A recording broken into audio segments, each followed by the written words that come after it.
The debut stream for Magic the Gathering's Spiderman Universes Beyond set just happened. We got to see many new cards and mechanics for the upcoming set, and I promise that's the last time I try to say its full name like that. We'll condense the reveal stream as much as we can here and check out the most exciting pieces of information, so get locked in, we got a lot of Spider-Man to reveal. And quickly, please hit that subscribe button, it helps us out a whole lot, and I really appreciate it. After Mark Rosewater opines that Universes Beyond was always his dream to attract Marvel, we get to see the first card, Eddie Brock. He recurs a 1-mana creature and is a 3-mana 3/3 with a 6-mana transform cost. Transformed, we get Venom Lethal Protector, a 5/5 with Menace, Trample, and Haste, and when he swings, you can sacrifice another creature and draw cards equal to that creature's mana value, and then put a permanent card from your hand onto the battlefield with the same cost. Is this an Insidious Roots nightmare, or just way too expensive? Behold, the Sinister Six is a 7-mana sorcery that lets you recur 6 creatures from the graveyard to the battlefield, as long as they have different names. This seems pretty strong in the Arden deck. Recur all the giant stuff and then Arden brings along another friend. 7 mana may seem like a lot to get to, but decks were already outlasting until they could land Virtue of Persistence. So this is just a Virtue that immediately puts stuff onto the board. Downside is this is a one-time effect that will lose out to a board wipe next turn from your opponent. Dr. Octopus is shown again after its reveal at San Diego Comic-Con, but he's one of the flavor cards for the Sinister Six card. He boosts other villains by +2/+2, increases your hand size to 8, and lets you draw up to 8 cards in hand at the end of your turn if you don't have 8 already.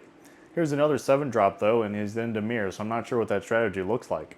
Vulture Scheming Scavenger is only a 6-drop, and he grants flying to other villains when he attacks. Since this set is going to be in rotation with other potential Marvel sets, I wonder how many other villain cards they've already tested this synergy with.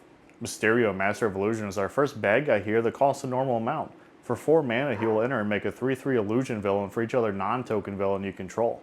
But all these extra tokens get exiled when he leaves. So worst case, he's probably a 4 mana with 2 3/3s, but could potentially turn out a lot of tokens if you got a wide board already. Sandman Shifting Scoundrel, somehow easier to pronounce than that Vulture card. The first 3-drop villain here, he has power and toughness equal to the lands you control, and can't be blocked by creatures with power 2 or less. Late game, he will let you return a land back from the battlefield tapped for 5. I don't quite think the Sandman goes into the new landfall deck, but I can see him in other decks that just want to ensure they get hits on the player, and maybe you need to bring back a creature land killed by Demolition Field or your Soulstone Sanctuary to overcome a control deck. Electro Assaulting Battery is another 3-drop with flying. This card is probably the most playable thing I've seen so far. He preserves red mana through phases, and can someone let me know in the comments if they last until your next turn or just from different phases in the same turn and they all expire at the end of your turn. He also gives you red mana when you cast an instant or a sorcery spell. Then when he dies, you can dump all that unused mana into direct damage to a player. A couple of VV Cauldron triggers and a self-kill on Electro, and you can easily be dumping 20 mana for a direct kill. Craven the Hunter has a strange mechanic where if your opponent's highest powered creature dies, he gets a counter and you draw a card. This is pretty good against single creature boards or direct removal. There is a Behold the Sinister Six promo card that was given out at PAX West to the panel audience and at other times during photo ops. Spider-Man India is a 4/4 5-drop that can also enter for 3 mana if you return another tapped creature to your hand using its web slinging ability, and this web slinging ability will appear on many of the Spider-Man cards. Whenever you cast a creature spell, you can put a +1/+1 counter on a creature, and it gains flying until end of turn. Costume Closet is a 2-mana artifact that comes in with 2 +1/+1 counters and will let you tap it to move a counter from it to a creature you control. Then when a modified creature you control dies, put a +1/+1 counter onto Costume Closet. Norman Osborn is a 2-drop that can't be blocked, and he connives when he deals combat damage to a player. Then you can transform him for 4 into the Green Goblin. This goblin has flying and menace, is very advanced for a goblin here. You can now cast spells from your graveyard for 2 less, and the ability Goblin formula that gives non-land cards in your graveyard Mayhem, letting you cast them.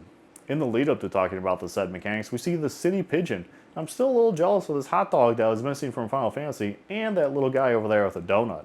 Spider Suit shows up as an equipment, granting +2/+2 in the Spider Hero type. Equip 3 feels like a little bit too much here though. I was thinking that Norman is the first connive creature I've seen in a while, then they show these 2 villains that also connive, as will be a theme for the blue-black decks in Spider-Man. Red-Green, as usual, wants to play big stompy guys with a pair of them here shown off. And lastly is Red-Black. I'm showing these off just because it looks like we're getting some very non-traditional Gobby Boys in this set, and I'm all about it. I love Gobby Boys. There's also Ultimate Green Goblin in this deck and lets you trash cards in your hand for treasure tokens. The promo version of this is going to be available at local stores during release of the Spider-Man for a Pick 2 draft event, and this card will go to the undefeated players. The bonus sheet in this set are reprints like the Final Fantasy Through the Ages cards, but with vintage Marvel art.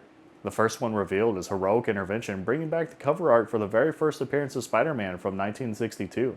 Path to Exile was next, and I'm not following the imagery on this one, but it still looks pretty awesome. A very red card with white mana on it. Doc Ock, Armed and Dangerous, is the fan service octopus for the Doctor. While no main set cards grant him the creature type octopus, this reprint of Lorthos the Tidemaker will make him an octopus. Shock is probably a reprint and exclusive art that will hold a lot of appeal. I assume this card is going to be very good in many decks, and a lot of them will want them as a glam item. The same goes for this Reanimate. Collectors will swarm for these easy deck includes in Spider-Man art. This version of Kraven's Last Hunt takes the comic panels from Spider-Man and represents them as a Magic Saga enchantment. This reprint of Arachnogenesis is going to make a lot of speculators sad who have been buying the other versions before Spider-Man's release. Venom King in Black is going to be pretty cool, I think, but if this is just the tease for all this alternate artwork set, I wonder what the rest of it is hiding from us still.